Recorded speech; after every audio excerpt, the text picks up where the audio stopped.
प्यार में हमारा पागल बाड़ो जानतिया माई मिले जनी ओई हयरौ होई तोहर पिटाई मिले जनी ओई हयरौ होई तोहर पिटाई।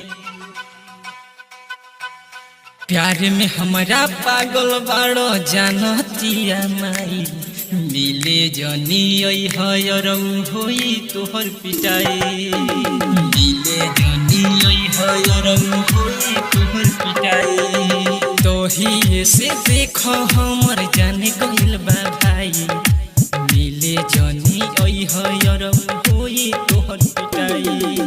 तोही से देखो हमर जाने गइल बा भाई प्यार में हमारा पागल बाड़ो जानतिया माई मिले जनी ओई हयरौ होई तोहर पिटाई मिले जनी ओई हयरौ होई तोहर पिटाई। Mix by Harilal Harchai DJ Manish Raxaul ओई तोहर पिटाई। मिक्स बाय हरिलाल हरचाई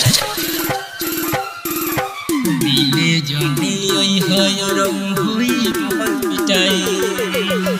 रोज रोज पुनवा से कर ली बात हो कबहू न हमसे रहू करी मुलाकात हो। रोज रोज पुनवा से कर ली बात हो कबहू न हमसे रहू करी मुलाकात हो। भाई जानता ते मोर भल कितनो होई शोर भाई जानता ते मोर भल कितनो होई शोर। लुका छिपा के भले यरौ बात करल जाई मिले जनी ओई हयरौ होई खूब कुचाई। प्यार में हमारा पागल बाड़ो जानतिया माई मिले जनी ओई हयरौ होई खूब कुचाई मिले जनी ओई हयरौ होई तोहर पिटाई। मिक्स बाय हरिलाल हरचाई मनीष रक्सौल होई तोहर पिटाई। मिक्स बाय हरिलाल हरचाई मिले जनी ओई हयरौ होई तोहर पिटाई। राइटर अशोक तनी दुखवा के सही हो जत भाई हमर बच के तू रही हो।